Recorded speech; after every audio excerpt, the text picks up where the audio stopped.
ڕێز و سڵاو بۆیەوە بینەرانی خۆشەویستی تەلەڤیزیۆنی کۆمەڵە و بەرنامەی لێکدانەوە هەڵوێست. ئازیزانە بەرنامەی ئەمڕۆماندا سێ بابەتمان بۆ ئامادە کردوون کە یەکەمین بابەتیان باسێکەکە لە دوو دیاردە لە دیمەنی هەژاری لە ئێران. لە هەندێک لە شارە گەورەکانی ئێران و لەوانە تاران و مەشەد و ئیسفەهان دیاردەگەلێکی تازە کە دیمەنی دزێوی هەژاری دەخەنە بەرچاو سەریان هەڵداوە کە تەنانەت سایتی تایبەتیان بۆ مەعاملەکردن بۆ دامەزراوە و کڕیار و فرۆشیار لە ڕێگەی ئەو سایتانەوە یەکترە دۆزنەوە. قژی سروشتی کچان بە پێی جۆری قژ لە 2 ملیۆن تمەن تا 7 ملیۆن تمەن جیاوازە. لەم سایتانەدا دەخوێنینەوە کە لە لێکۆڵینەوەیەکی مەیدانیدا بۆ نمونە دەرکەوتووە کە ژنێک حازرە قژی بفرۆشێت تا قەرزی دکتۆری دیابەتەکەی بداتەوە. کچێکی 10 ساڵە بۆ کڕینی مۆبایل، ژنێکی 21 ساڵە بۆ دانەوەی قیستی جیازی خوشکەکەی، ژنێکی 50 ساڵە بۆ دابینکردنی خەرجی دەرمانی مێردەکەی و هەروەها کچێکی تەمەن 15 ساڵە بۆ دابینکردنی خەرجی ناونووسکردن لە مەدرسەی مامناوەندی قژی خۆیان بۆ فرۆش داناوە. بەڵام کارەساتی کۆمەڵایەتی لێرەدا کۆتایی نایەت. دڵتەزێنتر لە فرۆشتنی قژی ژنان فرۆشتنی کۆرپەڵەیە. کۆرپەڵەکان بەر لەوەی کە لە دایک بن پێشفرۆش دەکرێن. بارودۆخی نالەباری بنەماڵەکان و هەروەها ئێعتیادی دایکان و باوکان لە گرنگترین هۆکارەکانی فرۆشتنی کۆرپەڵە دێنە ژمار. بەسەرهاتی کۆرپەڵەیە کە پاش بە دنیا هاتنی دەفرۆشرێت بەسەرهاتێکی ئێجگار دڵتەزێنە، واتە منداڵێک کە نەخوازرا و بە دنیا دێن تا ببنە پارەیەکی ڕەش بۆ دایک و باوکیان. دەسەڵاتی ڕژیمی ئیسلامی بەو هەژاری و فەلاکەتەی کە بەسەر خەڵکیدا سەپاندووە بە گەندەڵی و ئێعتیادێک کە لە ناو کۆمەلگادا پەرەی پێداوە بە بێمافکردنی ژنان گەلێک کارەساتی کەموێنەی لە کۆمەلگای ئێراندا خوڵقاندووە. لەو نێوانەدا ژنان پتر لە هەر گروپێکی کۆمەڵایەتی دیکە باری ئەم هەژاری و گەندەڵی و نالەباری و نابەرابەری و بێبەشیان لەسەر شانە. درەنگتر لە هەموواندا دەمەزرێن و زووتر لە هەمووانیش بێکار دەکرێن. لە بریکاری یەکسان لەگەڵ پیاوان حەق دەستی بەرابەریان نییە. ژنان چ بەهۆی چوونەسەرەوەی ڕێژەی تەلاق و جیابوونەوە و چ بەهۆی ئێعتیاد و یان مەرگ یاوسەرەکانیان زۆر جار دەبنان نان دەرهێنەری بنەماڵەکانیان. لەوە هەبار و دۆخێکدایە کە بەداخەوە بەشێک لە ژنان ناچار بە فرۆشتنی ئەندامی جەستەی خۆیان، بە قبوڵکردنی سیغا، بە لەشفرۆشی، بە فرۆشتنی قژی سەری خۆیان، بە فرۆشتنی کۆرپەڵەکەیان تەنانەت ناچار بەوە دەبن تاتیکە نانێک بۆ ئەندامانی بنەماڵەکەیان دابین بکەن. فرۆشتنی ئەندامانی جەستە لە گورچیلە و گلێنەی چاوەوە تا قژ لە کاری دژوار و هەڵاواردنی سیستماتیکەوە تا ناچاربوون بە قبوڵکردنی سیغەی ئیسلامی یان لە ڕاستیدا لەشفرۆشی ئەو کارەساتانن کە ئەم ڕژیمە بەسەر خەڵکی هێناوە. تاڵان و دزینی سەروەت و سامانی خەڵک لەلایەن دەسەڵاتدارانی ئیسلامی، سەروەتی نجومی، ئاخوند و لات و چەقۆکێشانی حکوومەت، بۆشایی بەرین و قۆڵی چینایەتی لەگەڵ سەرکەوتو هەڵاواردنی سیستماتیک دیمەنی سیاسی و کۆمەڵایەتی ئەمڕۆی ئێرانن. کرێکاران، جوتیاران، مامۆستایان، خوێندکاران، ژنان، خەڵکی کوردستان و جەماوەرەی کە کەمینە نەتەوەی و مەسەبیەکان پێک دێنن، هەر کامیان و بە جۆرێک لە ئاسبار و دۆخی دژوار و تاقەت پڕوکێنی خۆیان ناڕازین و وەڵامی حکوومەت بۆ ئەوان تەنیا زیندان و ئەشکەنجە، کوێرکردن بە تفەنگی ساچمەیی، کوشتاری بەندکراوانی سیاسی و کوشتنی کۆڵبەرانی زەحمەتکێش بووە و هیچی تر. دەسەڵاتی ئیسلامی وەسەرانی گەندەڵ و کۆنەپەرستی بەرپرسی ئەم هەژاری و فەلاکەتەی خەڵکن. ڕژیمێکە لە جیات پێکێنانی پیشە و دابینکردنی تەندروستی، دەرمان، شوێنی نیشتەجێبوون، دەست دەداتە تاڵانکردنی سەروەتی وڵات و سەرکوت لە ناوخۆ و تیرۆر لە دەرەوەی وڵات بەرپرسی ڕاستە و خۆی بێبەشی و نەهامەتیەکانە. ژنانی ئێران دایک، خۆشک، کچوو هاوسەری پیاوانن و ئەم ڕادەیە لە گوشار و هەژاری بۆ سەر ژنان نامرۆڤانە و جێگای شەرمەزاریە و تەحەموڵ ناکرێت. دەسەڵاتێک کە قژی ژنان بە حیجابی زۆرم لێ دادەپۆشێت و بە بزوێنەری هەستی سێکسی پیاوانی دەزانێت، شەرم لەوە ناکات کە ژنان بەهۆی هەژاریەوە قژیان بفرۆشن. مافی دایک و باوک و مافی منداڵان بۆ کۆماری ئیسلامی و مافیای حکوومەت و باندەکانی فرۆشتنی منداڵ و کۆرپەڵا هیچ بایەخێکی نییە. حکوومەتی ئیسلامی مۆدێلێک لە دەسەڵاتداریە کە بووەتە نمونەی بربەریەتی ئەمڕۆ و لەکێکی ڕەش و نەنگی مرۆڤایەتی سەردەم. نظامێک کە دایکان و باوکانی بێبەش و نەخۆش ناچار بە فرۆشتنی کۆرپەڵە و منداڵەکانی خۆیان کات و کۆی لەداری نوێ لە ناحەستترین و قێزەونترین شێوەی خۆیدا بەرهەم بێنێتەوە. ڕوخاندنی وەها نظامێک و بەرپرسانی وەک جەنایەتکارانی پیشەیی زەرورەتێکی سیاسی و کۆمەڵایەتی و ئینسانیە. بینەرانی خۆشەویست، فەرموناوڕێکی کورد وەربگرن بە بابەتی دووەمەوە دێمەوەلاتە.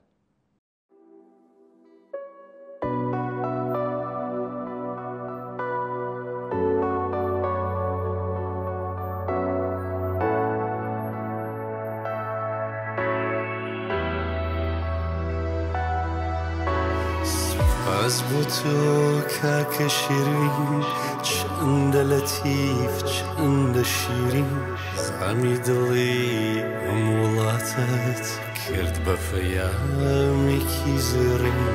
تۆ لە تاران من لە بۆکان، لە مەهاباد لە کرماشان، لە پیرانشار و لە سەقز، سنەورمێ لە خوراسان، ئیلام و شاری شنوور، بانە و سەردەشت کامیارن، دیوان دەرن لە هەورامان، لە نەخەدا و لە مەریوان، جابانیش هەر وەکو تۆ دەردی دڵم هەڵبڕێژم، ئەوەی نەدوێت لە چەندێردا بینوسمەوە بۆتی بێژم. ئەم ببوورە گەر بڵێم، زامەکانم لەوانەی تۆ هەم زۆرترن هەم قوڵترن، دڵدایە هەزاران بۆ ژینایەک کە نەیتوانی لە ژیان دوای مەرگی بە ناوی خۆی بانگی بکەن، لە مێژوودا باسی بکەن بۆ هەموو دایکانەی کە جگەر گۆشەی کۆن کراو، لە شۆن بە فرمێسکی گریان، یان نێژن دڵ پڕ لە ژان، بۆ خەرجیە و فیشەکانەی باوکی کورد ئەستێندرە، تا ڕۆڵەکەی وەرگێتەوە کە بە نەهاق ئەعدام کرا.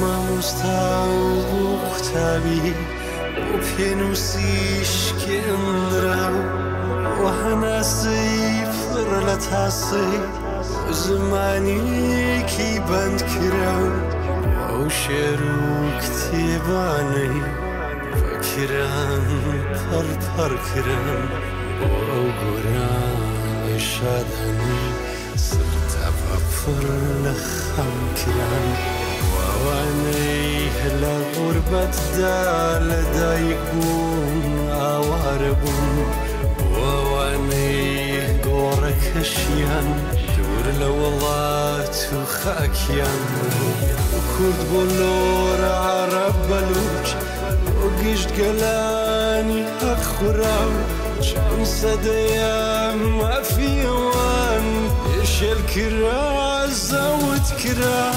جارێکی تر بینوسەوە زامی منیش بخوێنەوە، ئەم جارەیان بە ئازادیت ئێمەش وەک تۆ بگرێتەوە، منیش وەک تۆ بگرێتەوە.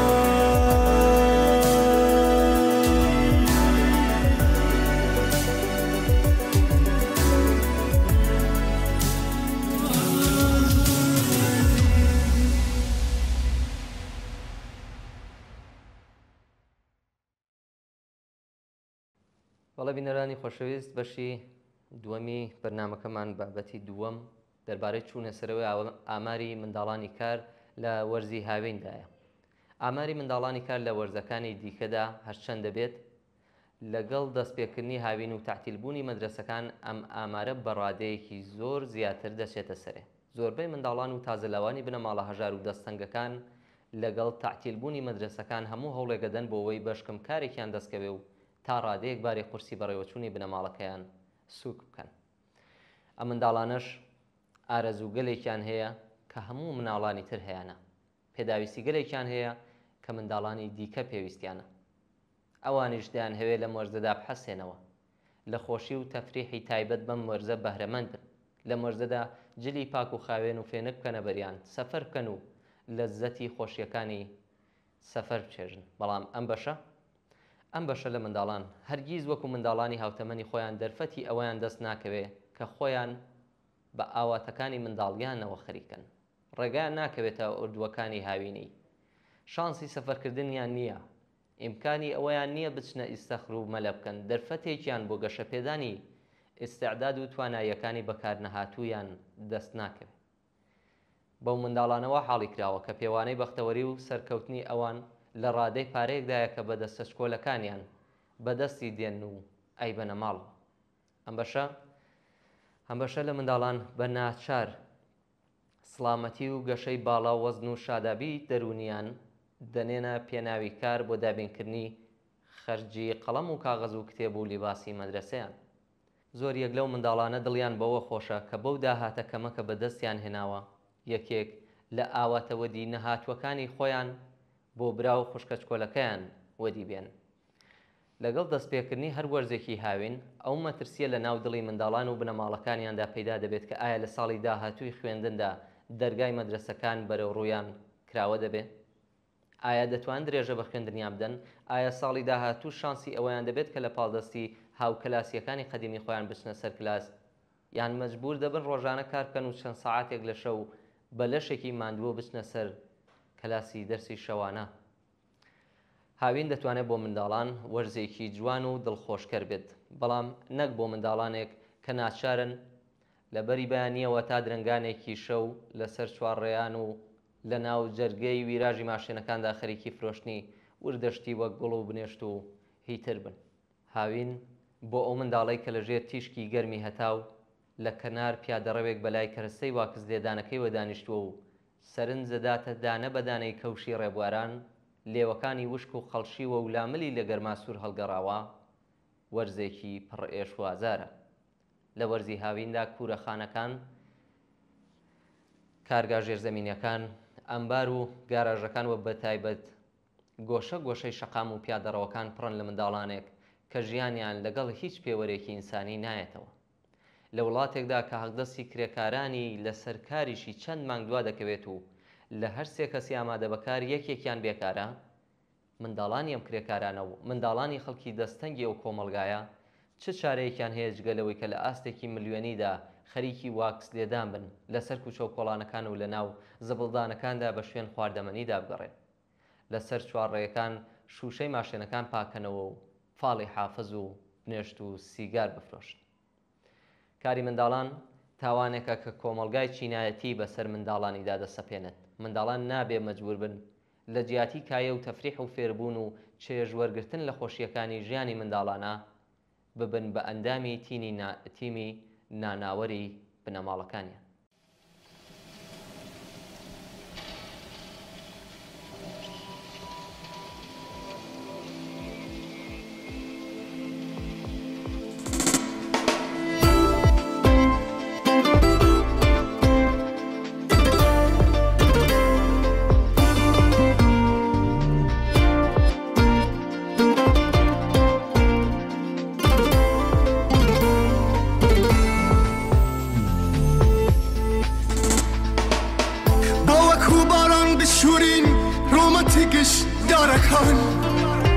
چشتی دریا چین خونی ماس یخم بارکان بابا گریجی گنم رنگین بکین گش دشتکان بو هجاری سفرکان من با بخنین شیرینان بۆ هەژاری سفرەکانمان با بخوێنین شێرینان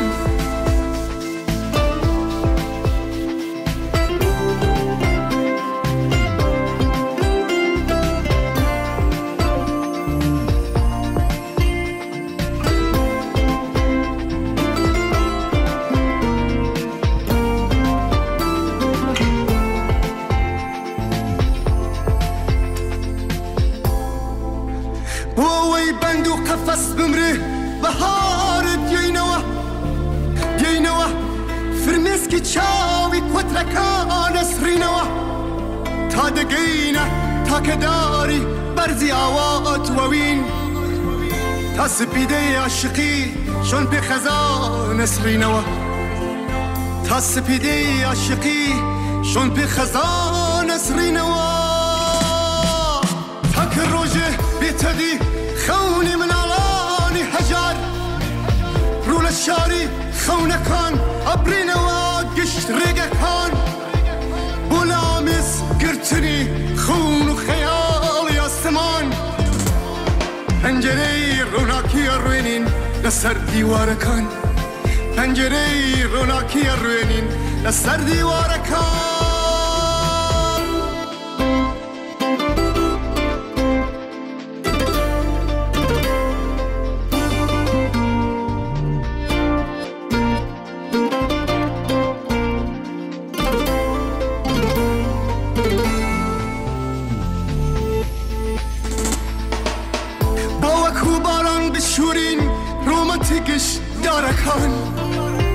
چەشتی دەریا چینە خەونی ماسی خەمبارەکان با باگری جێیگەنم ڕەنگین بکەین گشت دەشتەکان بۆ هەژاری سفرەکانمان با بخوێنین شێرینان بۆ هەژاری سفرەکانمان با بخوێنین شێرینان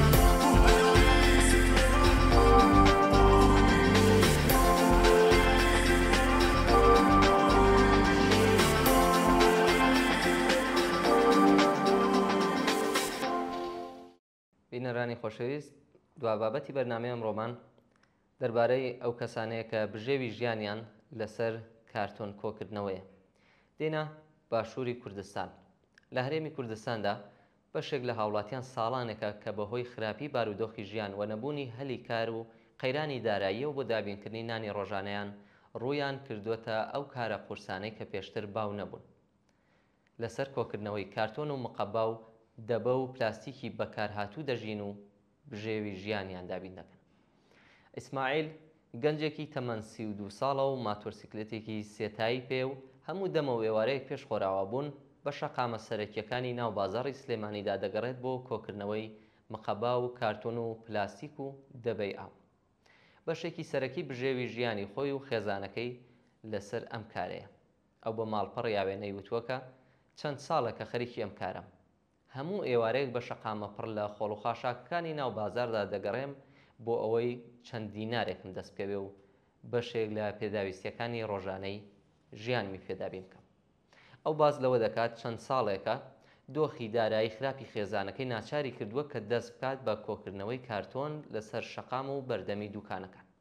ئیسماعیل هەروەهاڵێت هەندێک جار منداڵە تەمەن 12 ساڵەکەشم لەگەڵ خۆمدا دەهێنم و هاوکاریم دەکات لە کۆکردنەوەی مقەبا و کارتۆندا. دایان بم لە ماڵەوەکان دەکەمەوە تا زۆر دەبێت و ئەیان بەم دەیان فرۆش. هەروەهاڵێت کارتۆن کیلۆی بە 100 بۆ 140 دینار دەفرۆشین. تۆنێک مقەبا بە پێی نرخی دراو لە نێوان 100,000 دینار بۆ 140,000 دینارە. جاری وایە بۆ ماوەی 2 هەفتە هەموو ڕۆژێک 4 بۆ 5 کاتژمێر ئەبێت کار بکەم بۆ ئەوەی تۆنێک مقەبا کۆ بکەمەوە. جگە لە کارتۆن و مقەبا سندوق و پلاستیک و دەبە و بتڵی ئاویش کۆ دەکەمەوە. دەبە کیلۆی بە 250 دینار و پلاستیک کیلۆی بە 200 دینار. بەشێک لەو هاوڵاتیانەی کە کاری کۆکردنەوەی مقەبا دەکەن ئەو عەرەبانن کە لەم ساڵانەی دواییدا بەهۆی شەڕی داعش و ڕووداوەکانی دیکەوە ئاوارەی هەرێمی کوردستان بوون. مستەفا گەنجێکی تەمەن 19 ساڵە و لەگەڵ براکەی لە نزیک مزگەوتی گەورە خەریکی کۆکردنەوەی ئەو مقەبا و کارتۆن و سندوقە پلاستیکیانن کە لە ئێوارەیەکی درەنگ وەخت و دەمە و تاریکی دنیادا دوکاندار و سەوزە فرۆشەکان بەجیان هێشتووە. ئەو کە کوردی فێر بووە بە ئاوێنەی وتوە لە ساڵی 2014ەوە لە دیالەوە ڕوومان کردوتە سلەیمانی و لێرە نیشتەجێن. خێزانەکەمان 7 کەسن، 2 برا و 3 خوشک و دایک و باوکم. من و باوکم و براکەم جگەلەوەی کە کرێکاری دەکەین و زۆربەی ئێواران لە ناو بەهزار کارتۆن و سندوقی پلاستیکی کۆ دەکەینەوە. دابینکردنی بەشێکی ژیانمان لەسرە ئیشەیە. وتیشی کە کۆکردنەوەی کارتۆن بۆتە پیشەیەکی قورس و باوی بەشێک لەو هاوڵاتیانەی کە هەژار و کەم دەرامەتن و دەیانەوێت نان بۆ خێزانەکانیان دابین بکەن و کارتۆن و پاشماوەی پلاستیک دەفرۆشن بۆ ئەوەی بژین. ژمارەیەک لە خەڵکی لە شارەکانی کوردستان بە ماتۆرسیکلێت بۆ کۆکردنەوەی کارتۆن و پلاستیک بە گەڕەک و شوێنە بازرگانیەکاندا دەگەڕێن، پاشان دایانفرۆشن بۆ ئۆفیس و کارگانەی کە ئەو کەرەستانە دەکڕن. ئاوات زاهیر کارمەندی یەکێک لەو کۆمپانیانەیە کە کارتۆن و پلاستیکی بەکارهاتوو دەکرێت. باس لەوە کات ئەڵێت ڕۆژانە نزیک 2 تۆن کارتۆنی بەکارهاتوو دەکرێت. ئەو باوێنەی وت کارتۆنەکان پاڵ دەنین و پلاستیکەکە دەکوڵێنین، دوای هاڕین و پەستانیان دووبارە بەکار دەهێنرێنەوە. بەڵام بەداخەوە لە کوردستان هیچ کارگەیەکی پێشکەوتووی ڕیسایکلین نییە، یان کارگەیەک نییە بۆ بەرهەمهێنانی کارتۆن. لەبەرەوە بە نرخێکی زۆر هەرزان بە وڵاتانی ئێران و تورکیا دەفرۆشرێن و لەوێ بەرهەم دەهێنرێنەوە و بە نرخێکی زۆر زیاتر دەهێنرێنەوە بۆ کوردستان و بە کوردستانی دەفرۆشنەوە. بۆیە دامەزراندنی کارگەیەک بۆ ڕسایکلکردنی کارتۆنی بەکارهاتوو لە هەرێمی کوردستان زۆر گرنگە. هەروەها لە درێژەدا باز لەوە کات کە خەڵکێکی زۆر ڕۆژانە کارتۆن و دەبە و پلاستیک دەهێنن. هەمویان هەژاری بە ڕەنگ و ڕوخساریانەوە دیارە. لە ژن و پیا و لە هەموو تەمەنێکدا دێن کارتۆنیان بە نرخی ڕۆژ لێ دەکڕین. لە هەموو تەمەنێکیان تێدایە بەگشتی، بەڵام بە تایبەتی هەرزەکار و گەنجانە.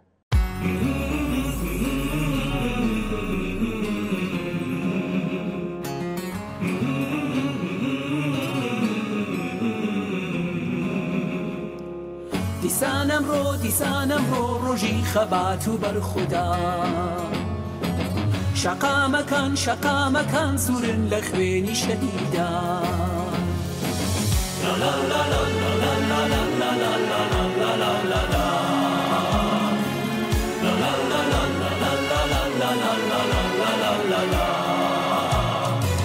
بیا بجنگ امروز برای آزادی، به مادر میهن دوباره جان دادی.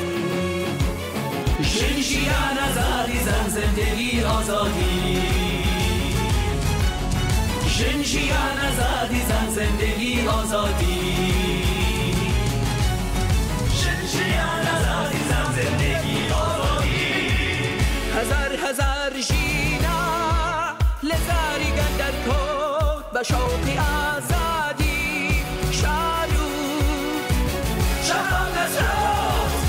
خەڵکی ژێرگولەی لەوانی کوردستان هاواری بەڕێزی ئازادیان نەمان.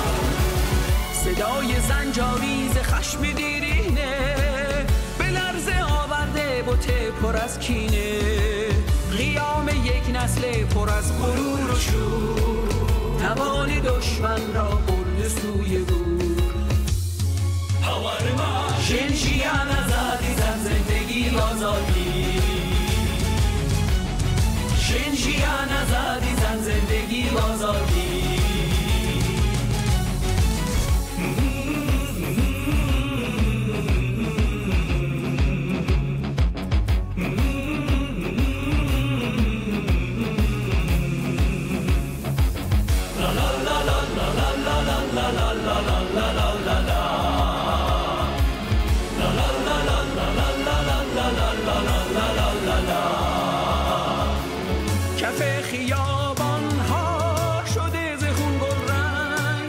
سلاح ما خشم و شعار و مشتی سنگ، نواهمه دارند از بند و از زنجیر، نمی گریزند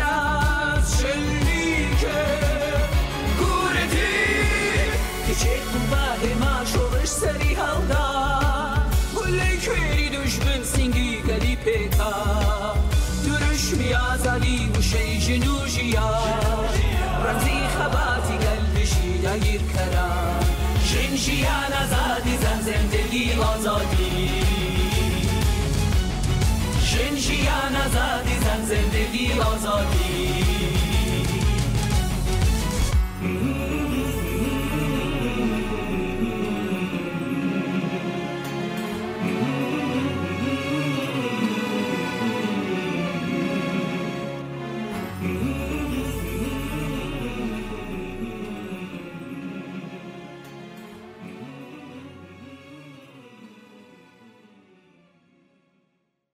بەڵێ بینەرانی خۆشەویست بەم شێواتیە کۆتایی بەرنامەی لێکدانەوە هەڵوێستی ئەمڕۆکەمان زۆر سپاس کە تا کۆتایی لەگەڵماندا بوون و هیواداری ناوەڕۆکی بەرنامەکە جێی سەرنجیەوەی ئازیز بوو بێت و توانن کەڵکی پێویستی لێوەربگرن تا لێکدانەوە هەڵوێستێکی تر بە ژیانێکی پڕ لە کامەرانیتان دەست پێر.